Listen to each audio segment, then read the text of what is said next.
روزای تعطیل می‌خواستیم بریم طبیعت گردی، ولی دیگه دوستان گفتن این صندلی خرابه، بیا برامون درستش کن.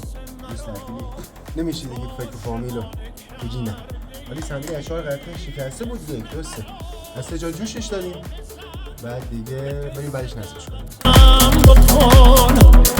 به خواب روی شانه‌ام یا بدانتم بکن جان جوانی مرا پیر ترانه کرده ای زبان احساس مرا تو عاشقانه کرده ای مرا به خلوتم. دلیل بچه 2 قسمت شکسته و جوشش دادیم، 4 قسمت هم بود.